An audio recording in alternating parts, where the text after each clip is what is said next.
बहुत बधाई आपको साकेत जी। धन्यवाद सर। देखिए समझो मेरे सामने हॉट सीट पर आ गए हैं साकेत नंद कुमार सोनार, ये जलगांव महाराष्ट्र से हैं। और जब जल्दी भाई खेल रहे थे तो आपसे ज़्यादा बातचीत नहीं हो पाई थी, तो अब हम जानना चाहेंगे साकेत जी आजकल आप कर क्या रहे हैं? जी सर, मैं एक लिंग्विस्टिक फ्रीलांसर हूँ, लैंग्वेज फ्रीलांसर, लैंग्वेज एक्सपर्ट। मैंने जर्मन भाषा एवं भाषा विज्ञान की पढ़ाई की है। तो मैं translation, proof reading, market research और लिंग्विस्टिक एनालिसिस जैसे काम करता हूँ। एज अ फ्रीलांसर करता हूँ सर। ये हमने पहली बार सुना, ये फ्रीलांसर, जी। Linguistic freelancer. और मैं बताना चाहूँगा कि मैं 6 भाषाएं बोल लेता हूँ, तो वो मेरी खूबियाँ है। तो जर्मन के अलावा और कौन कौन सी भाषाएं? तो सबसे पहले तो मराठी जो मेरी मातृभाषा जी, है, जी। उसके बाद अहिरानी जो एक नॉर्थ महाराष्ट्र में बोली जाती है भाषा, नॉर्थ महाराष्ट्र। फिर हिंदी तो बोल लेता हूँ, हिंदी तो आपसे बात कर ही रहा हूँ। फिर अंग्रेजी, और मुझे सर पिछले वर्ष 1 वर्ष स्पेन में जाने का मौका मिला। स्पेन में मैं एज अ लैंग्वेज इंस्ट्रक्टर था एक पब्लिक स्कूल में, तो वहाँ पे रह के मुझे थोड़ा स्पेनिश सीखने का सौभाग्य प्राप्त हुआ। तो ऐसे 6 भाषाएं मैं बोल लेता हूँ। बहुत ही अद्भुत कला है आपकी ये तो। धन्यवाद सर। साकेत जी आज आप कंपेनियन के रूप में शायद अपने माता पिता को लाए हैं, प्रणाम करता हूँ आप दोनों को। और सिंहासन 25 पर आपका बहुत बहुत स्वागत, तालियां बज जाए इनके लिए।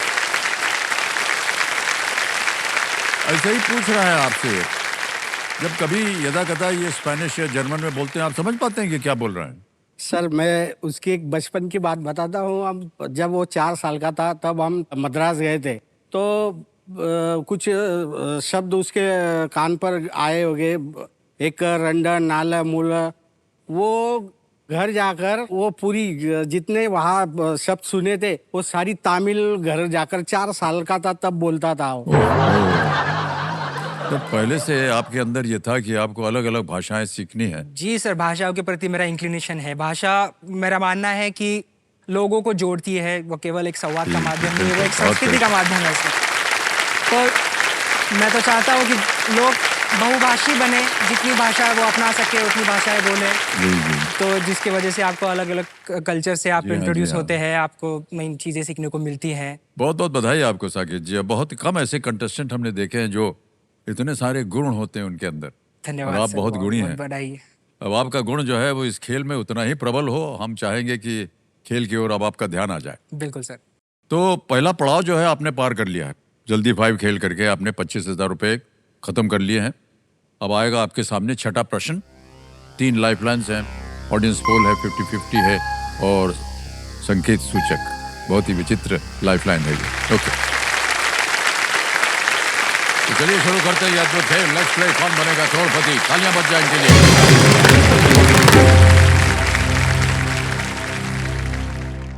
साकेत जी छठा प्रश्न, 50,000 रुपए आपकी स्क्रीन के ऊपर ये रहा।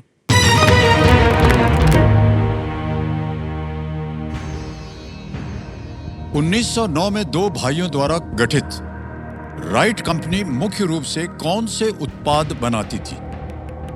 What products were mainly made by the Wright Company, which was formed in 1909 by 2 brothers? Option देखिए। A cars, B planes, C ships या D trains। कार, विमान, जहाज या रेलगाड़ी? सर राइट ब्रदर्स जो थे उन्होंने दुनिया का पहला प्लेन बनाया था, तो बाद में उन्होंने प्लेन कमर्शियली मैन्युफैक्चर करने लगे। तो please lock option B, planes. Planes पे कह रहे हैं ताल लगाने के लिए। बिल्कुल सही जवाब दिया आपने। इस कंपनी ने प्लेन्स बनाए और वहाँ कई प्रारंभिक लोगों को विमान उड़ाना भी सिखाया गया, जिन्होंने फिर पहले विश्व युद्ध में लड़ाई के दौर पर इन प्लेन्स का उनको उपयोग किया था। जी सर। तो राइट ब्रदर्स ने जब प्लेन बनाया था तो बहुत उनकी निंदा करते थे लोग, अरे ये क्या है, ये उड़ थोड़ी ना सकेगा, ऐसा वैसा। लेकिन कहीं ना कहीं किसी एक व्यक्ति में एक धारा आती है कि ये हमको करना है जी। और पहले उनकी निंदा होती है और कोई उनको विश्वास भी नहीं करता उनके ऊपर। लेकिन अंत में जाके देखिए कहाँ राइट ब्रदर्स और कहाँ आज हम लोग बड़े बड़े जहाजों में पूरी दुनिया उनको याद करती है। जी जी। और ये जो जहाज ने बनाए थे उस जमाने में, बहुत से ऐसे हैं जो कि हवा के रुख से चलते हैं। उसकी नाक पे एक ऐसे हुक बना रहता है जिसमें केबल अटैच होता है और रनवे के एंड में जाकर के, अंत में जाकर के एक रोलर पे वो चलता है।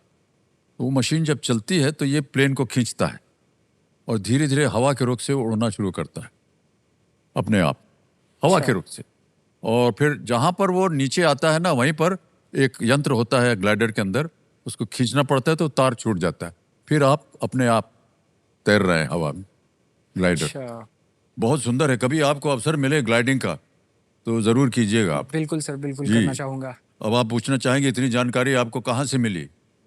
पूछिए ना। कहाँ से मिली सर? सर हम खुद ग्लाइडिंग किए हुए हैं। तो दिल्ली में हम थे जब, अच्छा, तो वहाँ दिल्ली फ्लाइंग क्लब में ग्लाइडिंग होती थी, तो हम अच्छा। उसके बगल में, जो फ्लाइंग क्लब के बगल में जो फ्लैट्स थे जहाँ हम रहते थे, वहाँ से हम देखते थे। बहुत ही सुंदर ये है, कभी आप ग्लाइडिंग कीजिएगा, बहुत आनंद आएगा। सर करना Alright, चाहूंगा। आगे चलते हैं। बहुत सारी बातें हो गई प्लेन्स के बारे में। 7वां प्रश्न आ गया है 1 लाख रुपए का।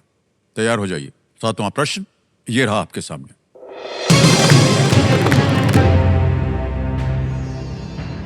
महाराष्ट्र का सबसे ऊंचा स्थान कौन सी चोटी है जो पश्चिमी घाट में है? Which peak is the highest point in Maharashtra and lies within the Western Ghats? और आपके ऑप्शंस ये हैं: ए कलसुबाई, बी तोरना, सी ब्रह्मगिरी या D Purandar. Sir please lock option A, Kalsubai. Kalsubai.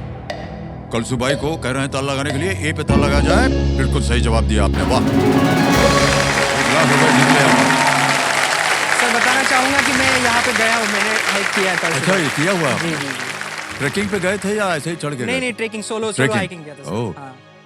हाँ, महाराष्ट्र में बहुत से ऐसे स्थान है जहाँ पर लोग जाते हैं ट्रैकिंग बिल्कुल, वगैरह के बिल्कुल, लिए। बहुत सुंदर गढ़ किले हैं। जगह हाँ। होती है, वहाँ से दृश्य बड़ा सुंदर दिखाई देता है।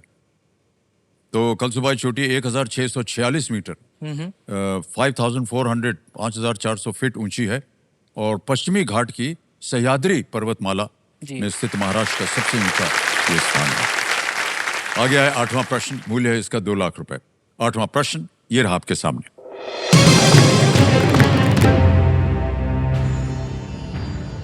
भारत की कप्तानी करते हुए एक पारी में सर्वोच्च टेस्ट स्कोर का कीर्तिमान किसके नाम है?